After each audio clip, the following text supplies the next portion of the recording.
Assalamu alaikum everyone. Welcome to my channel Medicos Republic. Please like, subscribe and share. Today we are going to talk about hemoglobinopathies. As you can see, there can be two types of hemoglobinopathies. These can be either qualitative or quantitative. In qualitative defects, there is difference in the amino acid sequence of the globin chains. For example, sickle cell anemia in globin chain at position 6, valine substitutes choletamic acids. These are genetic disorders. The qualitative hemoglobinopathies include thalassemia, in which there is decreased synthesis of globin chains. These include either alpha chains or beta chains. अगर alpha chain का problem होगा तो alpha thalassaemia, beta chain की synthesis नहीं हो रही तो beta thalassaemia. Further अगर इनका इनहेरिटेंस पैटर्न देखा जाए तो sickle cell anaemia is an autosomal recessive disorder. Autosomal recessive होने का क्या मतलब है? ऑटोसोमल रिसेसिव होने का मतलब है कि एक जीन होगा तो this will be a mild disease, यानी कि एक जीन डिफेक्टिव होगा तो उससे डिज़ीज़ एक्सप्रेस नहीं होगी, जबकि दोनों जीन डिफेक्टिव होंगे तो सिकल सेल जो अनीमिया है उसकी जो है साइन एंड सिम्टम्स आपके पास आएंगे. थैलेसीमिया में इनहेरिटेंस पैटर्न थोड़ा डिफरेंट है, क्योंकि अल्फ़ा जो चेन है उसके 4 लोग आए हैं, जबकि बीटा जो चेन है उसके 2 लोग आए हैं. तो वो हम फर्दर डिस्कस करेंगे उनकी. ठीक है. हीमोग्लोबिनोपैथीज़ के लिए आप जो टेस्ट, एक इम्पॉर्टेंट टेस्ट है जो इनका कंफर्मेटरी टेस्ट है, वो है हीमोग्लोबिन इलेक्ट्रोफोरेसिस. हीमोग्लोबिन इलेक्ट्रोफोरेसिस पे आप को क्या मिलेगा? जो नॉर्मल एडल्ट होगा, एडल्ट में हीमोग्लोबिन जो एफ़ है, फीटल हीमोग्लोबिन, वो 2% होती है, जिसमें 2 अल्फ़ा और 2 गैमा चेन्स होती हैं. As you can see, haemoglobin A1 में 2 अल्फ़ा और 2 बीटा चेन्स होती हैं. एडल्ट्स में 95%. दिस इज़ द मोस्ट, जो सबसे ज़्यादा प्रेजेंट होगी वो एडल्ट हीमोग्लोबिन 1 होगी, HbA1. 2 to 3% HbA2 भी प्रेजेंट होती है, जिसमें 2 अल्फ़ा और 2 डेल्टा चेन्स होती हैं. ये नॉर्मल इलेक्ट्रोफोरेटिक पैटर्न है एडल्ट का. अगर यही पैटर्न हम देखें जो चाइल्ड में जो है वो 6 मंथ्स तक जो डोमिनेट कर रही होती है वो फीटल हीमोग्लोबिन है. ठीक है. 6 मंथ्स के बाद जो है वो जो HbA1 है वो इंक्रीज़ होना शुरू होती है. इसीलिए अगर अल्फ़ा या बीटा चेन का प्रॉब्लम हो थैलेसीमिया में तो उसके साइन एंड सिम्टम्स जो आना शुरू होंगे बीटा चेन यानी कि बीटा थैलेसीमिया के 6 मंथ्स से 1 ईयर के दरमियान आएंगे. 6 मंथ से पहले नहीं आएंगे, क्योंकि फ़ीटल हीमोग्लोबिन प्रेजेंट होती है. फ़ीटल हीमोग्लोबिन काम कर रही होती है, साइन एंड सिम्टम्स नहीं होते. HbS जो है वो सिकल सेल डिजीज़ में सिर्फ आएगी. इस डिज़ीज़ में सिकल सेल में HbS जो है वो सबसे ज़्यादा होगी, जबकि जो आपके पास HbA है, A1 और A2, ये दोनों डेफिशिएंट होंगी. Now will go into the detail of sickle cell anaemia. अगर हम इसकी डिटेल में जाते हैं, ऑटोसोमल रिसेसिव है as I have told you. अच्छा, जब वेलिन जो है ग्लूटामिक एसिड की जगह पे आ जाता है, उसे प्रॉब्लम क्या होता है? उसे प्रॉब्लम ये होता है कि पोलीमराइजेशन ऑफ हीमोग्लोबिन होना शुरू हो जाती है. जब ये डीऑक्सीजनेटेड एरिया से पास करेगा ब्लड तो हाइपोक्सिक स्टेट में जाएगा, तो हीमोग्लोबिन जो सिकलिंग हो जाएगी उसकी. इस सिकलिंग की वजह से क्या होगा? जो आरबीसी होगा वो डिफॉर्म्ड हो जाएगा, सिकलिंग ऑफ आरबीसीज हो जाएगी. सिकलिंग ऑफ आरबीसीज के फिर आगे 2 इफ़ेक्ट आएंगे. एक तो आरबीसी का लाइफ स्पैन जो 120 डेज़ होता है वो कम हो जाएगा, हेमोलिसिस होगा उसका, जिसकी वजह से एनीमिया होगा. दूसरा, जो स्मॉल वेसल्स हैं वहाँ पे सिकलिंग की वजह से ऑक्लूजन होना स्टार्ट हो जाएगी. आरबीसीज जो हैं वो ऑक्लूड करेंगे वेसल्स को, जिसकी वजह से जो काफ़ी सारे ऑर्गन्स हैं वो डैमेज हो सकते हैं. उनको या तो एक्यूट डैमेज होगा अगर बिल्कुल ही ब्लॉक हो गई है, अगर इस्कीमिया हो रहा है तो क्रोनिक डैमेज होगा. जो एक्यूट इफ़ेक्ट्स होते हैं सिकल सेल एनीमिया के, उनको हम क्राइसिस कहते हैं. इन क्राइसिस में आपका CNS इन्वॉल्व होगा, स्ट्रोक हो जाएगा, स्प्लीन इन्वॉल्व हो सकती है इन्फॉक्शन से, बोन्स इन्वॉल्व हो सकती हैं जिससे डेक्टिलाइटिस होगा, लंग्स इन्वॉल्व हो सकते हैं, पल्मोनरी एम्बोलिज्म हो सकता है इनसे, और इसको हम फर्दर डिस्कस करते हैं। ठीक है, ये क्राइसिस हैं आपके पास। सबसे पहला जो कॉमन है वो पेनफुल वेजो ऑक्लूसिव क्राइसिस है। पेनफुल वेजो ऑक्लूसिव क्राइसिस में क्या होता है, जो बोन्स की वेसल्स होती हैं वो ऑक्लूड होती हैं। जब वेसल्स ऑक्लूड होंगी तो इस्कीमिया होगा, बोन्स में इन्फॉक्शन स्टार्ट हो जाएगी। इस्कीमिया की वजह से जो है वो पेन के साथ आपके पास पेशेंट आएगा। इन्फॉक्शन होगी तो फैट एम्बोलाई बनेंगे जो लंग्स में जाके ऑक्लूड करेंगे वेसल्स को और पल्मोनरी एम्बोलिज्म करवाएंगे। उससे सिकल चेस्ट सिंड्रोम हो सकता है, एज यू कैन सी।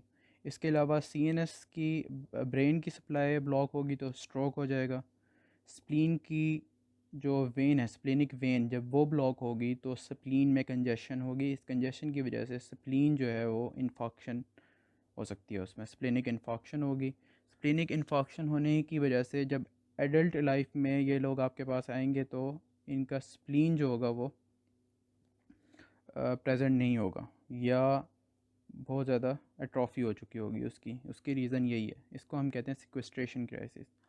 उसके अलावा एज़ यू नो कि इसमें आरबीसी का नंबर जो है वो डिस्ट्रक्शन ज़्यादा हो रही है, उसकी वजह से प्रोडक्शन भी ज़्यादा होनी चाहिए। लेकिन कुछ viral infection, for example parvo virus B19 जो है, उसकी वजह से बोन मैरो आरबीसी की प्रोडक्शन कम कर देता है। जब आरबीसी की प्रोडक्शन कम होती है तो ब्लड में आरबीसी एक्सट्रीमली लो चले जाते हैं, जिसको हम एप्लास्टिक क्राइसिस कहते हैं। और इसके क्लिनिकल फीचर्स में ये भी है कि प्रेगनेंसी में जो है वो मॉर्टेलिटी इंक्रीज़ हो जाती है। अगर मदर को सिकल सेल डिजीज़ हो तो फीटस की मॉर्टेलिटी रेशो इंक्रीज़ होती है। सिकल सेल में आप लैब्स कौन सी करवाएंगे, ये हैं कंप्लीट ब्लड काउंट करवाएंगे। उसमें हीमोग्लोबिन जो है वो लो होगा, 6 to 8 मिलीग्राम पर डेसीलीटर। 6 to 8 ग्राम्स नहीं है ये, 6 to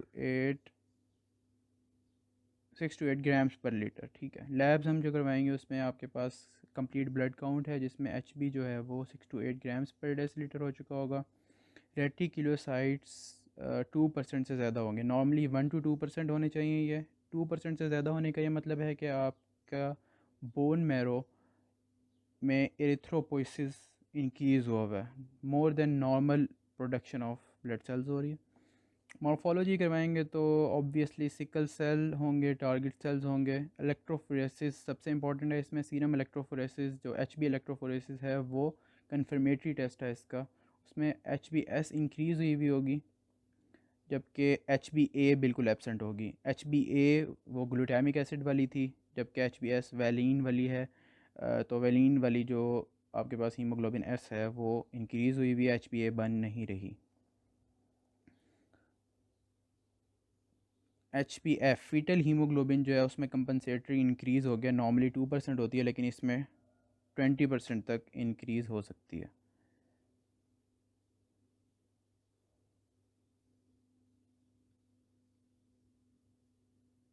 next, management of sickle cell disease. The goal of management is to prevent the crisis. जो हमने ये सारे क्राइसिस पढ़े इनको प्रिवेंट कैसे किया जा सकता है। प्रिवेंट ऐसे किया जा सकता है कि जो आपका सिकल सेल हीमोग्लोबिन है उसको पोलीमराइजेशन से और सिकलिंग ऑफ आरबीसीज़ को प्रिवेंट किया जाए। उसके लिए आपने 4 फैक्टर्स को जो है वो प्रिवेंट करना है: हाइपोक्सिया को, एसिडोसिस को, डिहाइड्रेशन को और इन्फेक्शंस को। ये सारे जो फैक्टर्स हैं ये पॉलीमराइजेशन और सिकलिंग ऑफ आरबीसीज़ को इंक्रीज़ करते हैं, इसलिए इनको प्रिवेंट करना है। उसके अलावा फोलिक एसिड देना है, क्योंकि there is increase production of RBCs. Packed RBCs का ट्रांसफ्यूजन दे सकते हैं आप। हाइड्रोक्सी कार्बामाइड दे सकते हैं। हाइड्रोक्सी कार्बामाइड जो है वो फीटल हीमोग्लोबिन को इंक्रीज़ कर देता है। फीटल हीमोग्लोबिन क्या करता है, फीटल हीमोग्लोबिन जो पोलीमराइजेशन ऑफ सिकल हीमोग्लोबिन है, यानी कि HbS के पोलीमराइजेशन को HbF प्रिवेंट करता है। और क्यूरेटिव ट्रीटमेंट इसका हिमेटोपोइटिक स्टेम सेल ट्रांसप्लांटेशन है। ठीक है, अब हम बात करते हैं क्राइसिस के साथ अगर कोई पेशेंट आपके पास आता है तो उसकी मैनेजमेंट क्या है। सबसे कॉमन क्राइसिस इसमें होता है वेजो ऑक्लूसिव क्राइसिस। वेजो ऑक्लूसिव क्राइसिस में आपने ब्लड ट्रांसफ्यूज़ करना है, इनको रिहाइड्रेट करना है, पेन किलर्स देनी है क्योंकि इसमें बहुत ज़्यादा पेन होता है, और आपको ओपिएट्स भी देने पड़ सकते हैं। ऑक्सीजन इन्हेलेशन करवानी है और एंटीबायोटिक्स देनी है। ये जो आपके पास डेक्टेलाइटिस के साथ pain and swelling of hands and feets के साथ आएगा, ये वो पेशेंट है।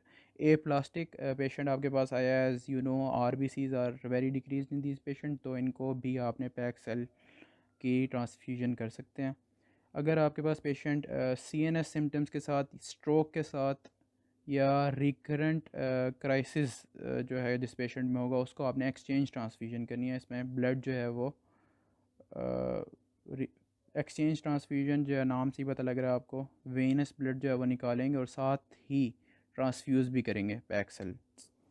ठीक है, आप इसका गोल ये होना चाहिए कि HB जो S लेवल है, सिकल सेल हीमोग्लोबिन का लेवल है, वो 30% से कम रहे, तब आप जो है वो सिकलिंग को प्रिवेंट कर पाएंगे। नेक्स्ट डिज़ीज़ जो हीमोग्लोबिनोपैथीज़ में क्वांटिटेटिव डिफेक्ट है, वो है बीटा थैलेसीमिया का। बीटा ग्लोबिन जीन जो हैं वो दो जीन हैं। अगर एक जीन में प्रॉब्लम हो तो हम उसको माइनर ट्रेट कहते हैं, दो जीन्स में प्रॉब्लम हो तो इंटरमीडिया। लेकिन दो जीन्स में ऐसी प्रॉब्लम हो कि ये जो B- जीन है ना, बीटा माइनस जीन है, बीटा माइनस का मतलब यह है कि देर इज़ डिक्रीज प्रोडक्शन, जबकि बीटा नॉट का मतलब है देर इज़ नो प्रोडक्शन। तो अगर डिक्रीज प्रोडक्शन वाले दोनों जीन्स होंगे तो इंटरमीडिया होगा, लेकिन अगर नो प्रोडक्शन वाले दोनों जीन्स होंगे तो मेजर आपके पास मेजर बीटा थैलेसीमिया मेजर होगा। ये तो जेनेटिक्स की बात आ गई। अब इसमें साइन एंड सिम्टम्स कैसे आएंगे? नाम से ही पता लग रहा है माइनर है, तो इसमें माइनर सिम्टम्स होंगे। माइल्ड सा अनीमिया होगा, पेशेंट इज़ एसिम्टोमेटिक। इंटरमीडिया में मॉडरेट सिम्टम्स होंगे, लेकिन इसका लेट ऑनसेट होता है। इसका ये याद रखना है कि लेट ऑनसेट होता है, क्योंकि some amount of beta chains are some beta chains की कुछ ना कुछ प्रोडक्शन हो रही है, तो ये लेट ऑनसेट होगा और इसमें साइन एंड सिम्टम भी लेट प्रेजेंट करेंगे, जिसमें ऑब्वियसली जॉन्डिस है, हिपेटोस्प्लीनोमेगैली है, थैलेसीमिक फेसीज़ है। थैलेसीमिक फेसीज़ में हम अभी बात करते हैं, और ग्रोथ रिटार्डेशन है। मेजर में आपके पास सीवियर अनीमिया होगा, और ये लोग 6 मंथ्स टू 12 मंथ्स पे आपके पास प्रेजेंट करेंगे। 6 मंथ्स बीटा चैन तो नहीं है, हीमोग्लोबिन A तो नहीं बन रही है इनमें, लेकिन ये 6 मंथ के बाद प्रेजेंट कर रहे हैं। इसकी वजह जानना इंपॉर्टेंट है कि जो हीमोग्लोबिन F है उसका लेवल 6 मंथ्स के बाद डिक्रीज़ होना शुरू होता है। 6 मंथ तक हीमोग्लोबिन F जो है वो परसिस्ट कर रही होती है। हीमोग्लोबिन F का लेवल इंक्रीज़ होना शुरू होगा, बॉडी को हीमोग्लोबिन A1 की ज़रूरत है, बट A1 नहीं बन सकती क्योंकि बीटा चैन्स की प्रोडक्शन नहीं हो रही, तो तब सिम्टम्स आना शुरू होंगे, तब पेशेंट आपके पास प्रेजेंट करेगा। थैलेसीमिक फेशीज़ इसलिए बनते हैं क्योंकि एक्स्ट्रा मेडुलरी हेमाटोपोइसिस हो रहा होता है। जिन बोन्स में हेमाटोपोइसिस होना होता है उनके अलावा भी जो बोन्स हैं, और मेडुला जो होता है बोन का, उसमें हेमाटोपोइसिस होना होता है नॉर्मली, लेकिन और जगह पे भी स्टार्ट हो जाता है। जब और जगह पे भी स्टार्ट होगा तो वो डिफॉर्मेशन ऑफ बोन्स कर पाएगा। डिफॉर्मेशन ऑफ बोन में जो एक टिपिकल लुक आएगी पेशेंट की, बच्चे की, उसको हम थैलेसीमिक फेशीज़ कहते हैं, जिसमें 3-4 चीज़ें हैं। मैंडिबुलर प्रोमिनेंस होगी, नेज़ल ब्रिज डिप्रेस्ड होगा, फ्रंटल बॉजिंग होगी। ये इसकी जो है वो लुक होगी बच्चे की। ये इंपॉर्टेंट है बहुत क्लिनिकली भी। जॉन्डिस होगा, जॉन्डिस की रीज़न यही है कि हेमोलिसिस हो रहा है, तो हेमोलिसिस होने की वजह से इंक्रीज प्रोडक्शन ऑफ बिलिरुबिन, और वो है यानी कि प्री हिपैटिक जॉन्डिस है ये। लिवर का इसमें कोई प्रॉब्लम नहीं होगा। अनीमिया होगा, एज़ यू नो अनीमिया क्यों हो रहा है? क्योंकि नॉर्मल HB प्रेजेंट नहीं है। और दूसरी रीज़न इसकी ये है कि जो चैन नहीं बन रही वो तो नहीं बन रही, लेकिन जो दूसरी चैन की प्रोडक्शन हो रही है वो एग्रीगेट्स बना के जो आपका RBC है उसको डिस्ट्रॉय करेगी। इस वजह से इंक्रीज हेमोलिसिस है और अनीमिया। ग्रोथ रिटार्डेशन, क्योंकि क्रोनिक डिजीज़ है सारी बॉडी की एनर्जी जो है वो इस पर हो रही है, तो ग्रोथ रिटार्डेशन होगी इनको। आयरन ओवरलोड, आयरन ओवरलोड इनको क्यों होगा? उसकी दो रीज़न्स हैं। Iron overload due to increased absorption of iron from GIT भी है, और ड्यू टू थेराप्यूटिक मेजर्स भी है। थेराप्यूटिक मेजर्स में आप जो ब्लड ट्रांसफ्यूजन देंगे उसकी वजह से भी हो सकता है। इसमें 5 ऑर्गन्स जो हैं वो मेनली इन्वॉल्व होंगे। लिवर में फाइब्रोसिस, स्किन की पिगमेंटेशन इंक्रीज़ हो जाएगी ड्यू टू मेलानिन प्रोडक्शन, जिसमें डार्कनिंग ऑफ स्किन हो जाएगी। पेंक्रियाज में डायबिटीज़ मिलाइटस हो सकता है। एंडोक्राइन में हाइपोथायराइडिज्म, और हार्ट में एरिथमियाज इन कंजेस्टिव कार्डियक फेलियर के चांसेस होते हैं।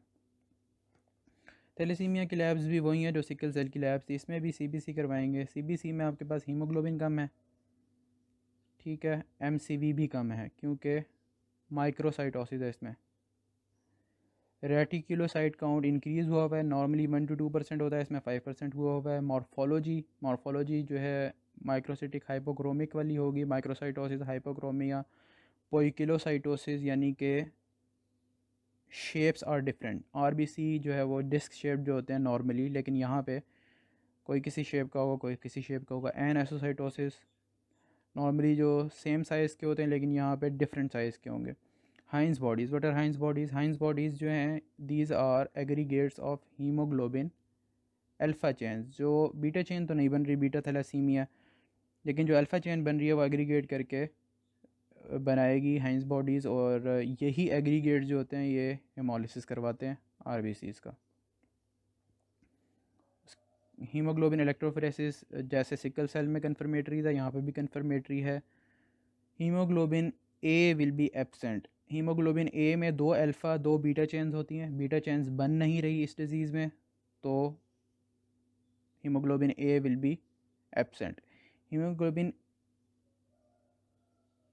A2, यहाँ पे ये थोड़ी मिस्टेक है, हीमोग्लोबिन A2 जो है वो 3% होगी हीमोग्लोबिन A2 में, क्योंकि अल्फ़ा एंड डेल्टा चेन्स होती हैं, तो डेल्टा चेन्स जो हैं उनकी प्रोडक्शन थोड़ी इंक्रीज़ हो जाएगी। नॉर्मली ये 2% होती है, 2 to 3%, और यहाँ पे थोड़ी इंक्रीज़ हो जाएगी।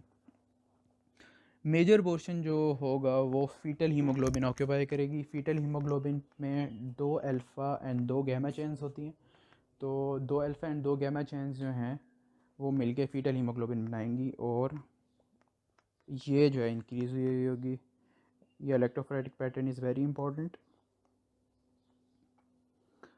इसके अलावा नंबर 5 पे आप आयरन इंडिसेस करवा सकते हैं। आयरन इंडिसेस क्यों करवा रहे हैं हम? इसको डिफ्रेंशिएट कर रहे हैं हम विद आयरन डेफिशिएंसी एनीमिया। उसके सारी चीज़ें उसके ऑपोजिट होंगी। उधर आयरन जो है डिक्रीज़ होता है, यहाँ इंक्रीज़ हुआ हुआ। आयरन बाइंडिंग कैपेसिटी कम हुई हुई है क्योंकि बॉडी में आयरन है, building blocks are present, but haemoglobin बन नहीं सकती बॉडी में, क्योंकि जो कोडिंग है हीमोग्लोबिन बनाने की, यानी कि बीटा चैन बनाने का जो कोड है वो ही आपका डिफेक्टिव, इसलिए बन नहीं रही, लेकिन building blocks are present. Bilirubin increase हुआ होगा, ऑब्वियसली भी हमने देखा है ब्लूरोबिन क्यों इंक्रीज़ हुआ था। एक्सरे फाइंडिंग्स इंपॉर्टेंट है। एक्सरे फाइंडिंग में क्रू कट अपीयरेंस होगी, हेयर ऑन एंड पैटर्न होगा, और थिन कॉर्टिसेस होंगे लॉन्ग बोन्स के। लॉन्ग बोन्स के मेडुला में आपको पता है मेटापोइसिस हो रहा होता है, जब मेडुला जो है वो इंक्रीज़ करेगा तो कॉर्टिसेस जो हैं वो थिन हो जाएंगे। उसके अलावा बाकी जो ये स्कल की अपीयरेंस है वो ड्यू टू एक्स्ट्रा मेडुलरी हेमेटोपोइसिस है। मेडुला के अलावा भी बाकी जगह पे जहाँ पे नॉर्मली हेमेटोपोइसिस नहीं होना होता वहाँ पे भी स्टार्ट हो चुका है, उसकी वजह से हो रहा है। ठीक है जी। Complications of beta thalassaemia. Complication जो है उनको हम दो में डिवाइड कर लेते हैं, एक डिजीज़ की कॉम्प्लिकेशन है, एक थेरेपी की कॉम्प्लिकेशंस हैं।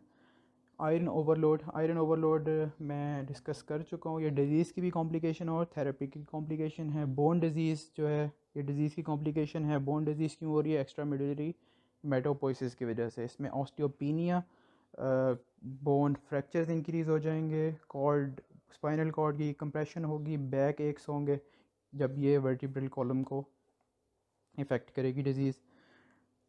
थेरेपी में जो है वो आयरन ओवरलोड आ गया एक, और दूसरा इन्फेक्शन हेपेटाइटिस बी, सी, HIV जो ब्लड ट्रांसफ्यूजन में आएंगे, ये वो वाले इन्फेक्शन हैं। ठीक है। डिज़ीज़ की एक और कॉम्प्लिकेशन है hyper coagulation of blood. Hyper coagulation क्यों होगी? आपको पता है कि जो RBC की शेप है वो डिस्टॉर्ट हुई हुई है, तो ये माइक्रोवास्कुलर ऑक्लूजन करवाएंगे। उस ऑक्लूजन की वजह से पल्मोनरी एम्बोलिज्म हो सकता है, स्ट्रोक हो सकता है, और डीप वेनस थ्रोम्बोसिस हो सकता है। मैनेजमेंट क्या करेंगे इसकी? Goal of management is to keep the haemoglobin level above 10 grams per deciliter। Packed cell can be used, उनका यहाँ पे डोज आप देख लें 15 to 20 मिलीलीटर पर केजी आपने देने हैं, 4 to 8 वीक्स के बाद रिपीट करनी है ये ट्रांसफ्यूजन पैक सेल्स जो। ठीक है, आयरन ओवरलोड का ट्रीटमेंट है चिलेशन थेरेपी। चिलेशन थेरेपी में सबक्यूटेनियस डेफ्रॉक्सामीन देते हैं। Oral alternatives are also available now. Desferrioxamine की डोज़ 20 मिलीलीटर पर केजी देनी है आपने ओवर 8 आवर्स। ये जो स्लो इन्फ्यूजन देनी है 8 आवर्स तक चलेगी, और हफ्ते में 5 दिन देनी है। हफ्ते में 5 दिन 8 घंटे तक ये इन्फ्यूजन चलेगी डेफ्रॉक्सामीन की सबक्यूटेनियस।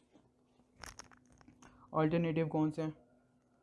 डेफ्रासिरॉक्स और डेफ्रीपोन, ये ओरल इसके अल्टरनेटिव्स हैं। डेफ्रॉक्सामीन के साइड इफ़ेक्ट्स भी हैं, उनको आपने देखना है। विजन प्रॉब्लम हो सकते हैं, हियरिंग प्रॉब्लम हो सकते हैं, पेरिफेरल न्यूरोपैथी है, कैटरैक्ट है एंड डिजीनेस है। उसके अलावा सप्लीमेंटेशन करनी है विटामिन सी की। Vitamin C, folic acid. Vitamin C क्या करेगा? यूरिनरी एक्सक्रीशन ऑफ आयरन को इंक्रीज़ करवाएगा। फोलिक एसिड क्यों चाहिए? क्योंकि हेमाटोपोइसिस हो रहा है, फोलिक एसिड जो है उसकी सप्लाई की ज़रूरत है। इनके बाद जो है वो आपके पास एडवांस ट्रीटमेंट जो है उसमें बोन मैरो स्प्लीनेक्टमी है। स्प्लीनेक्टमी के लिए आपको 5 ईयर्स का वेट करना है, 5 ईयर्स से पहले नहीं करनी। 5 ईयर्स से छोटे बच्चों की स्प्लीनेक्टमी नहीं करनी। बोन मैरो ट्रांसप्लांट, ये भी एक ऑप्शन है which is curative. Bone marrow transplant जो है उसको क्योर करता है, लेकिन ये यूज़ नहीं हो रहा इतना। उसके अलावा आप स्टिमुलेशन ऑफ HbF कर सकते हैं, जो फीटल हीमोग्लोबिन है उसकी प्रोडक्शन को इंक्रीज़ करवा सकते हैं। उसके लिए दो ड्रग्स हैं, वो हाइड्रोक्सी यूरिया और ब्यूटायरिक एसिड हैं। साइटोटॉक्सिक ड्रग्स है ये, और ये साइटोटॉक्सिक ड्रग्स के फिर साइड इफ़ेक्ट्स भी आपको जहन में आने चाहिए। जीन थेरेपी ये न्यू है।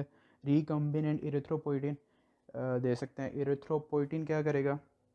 रेड सेल्स की प्रोडक्शन को इंक्रीज़ करवाएगा। इरिथ्रोपोइटिन नॉर्मली आपकी किडनी से रिलीज़ होता है और एक्ट करता है बोन मैरो पर, और प्रोडक्शन को, डिफरेंशिएशन को ऑफ इरिथ्रोजेनिक सेल्स जो होते हैं, नॉर्मो ब्लास्ट इरिथ्रोब्लास्ट, उनकी डिफरेंशिएशन को इंक्रीज़ करता है।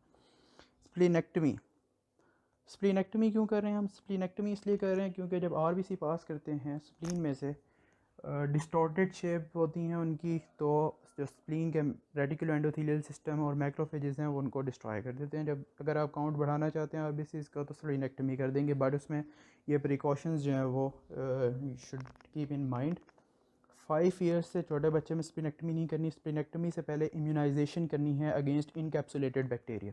इनकैप्सुलेटेड बैक्टीरिया इंक्लूड्स मेनिंजोकोकाई, pneumococci and haemophilus influenza.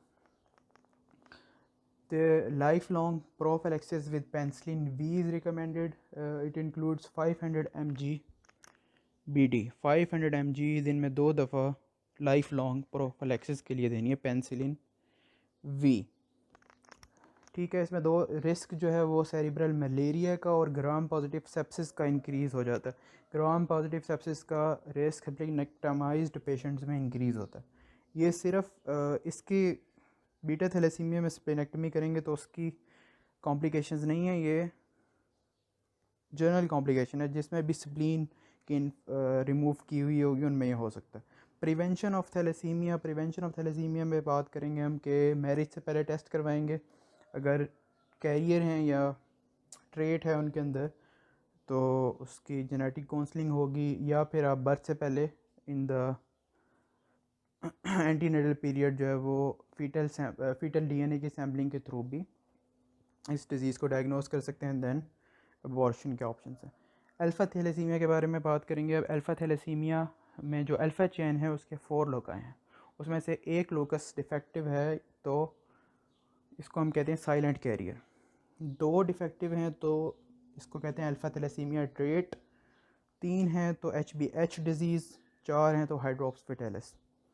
HbH disease जो है ये मेनली इसमें कॉमन है क्योंकि हाइड्रोप्स फिटेलिस में तो इंट्रायूट्राइन डेथ हो जाती है। As you know alpha chain is a part of haemoglobin F। Haemoglobin F में 2 अल्फ़ा 2 गेमा चेन्स होती हैं। जब अल्फ़ा चेन नहीं है तो फ़ीटस कैसे, बिल्कुल नहीं है तो फ़ीटस सर्वाइव नहीं कर सकता। जबकि इसकी जो पहली 3 टाइप्स हैं उनमें कुछ ना कुछ प्रोडक्शन हो रही होती है अल्फ़ा चेन की, इसलिए हीमोग्लोबिन एफ इज़ प्रेजेंट। ये जो है हीमोग्लोबिनोपैथीज़ जो यहाँ पे कंप्लीट हो गई हैं। पीडियाट्रिक पॉइंट ऑफ व्यू से बहुत इंपॉर्टेंट डिजीज़ हैं। बीटा थैलेसीमिया जो है वो बार बार क्लिनिकल में भी और एग्ज़ाम्स में भी पूछा जाता है। Thank you for listening.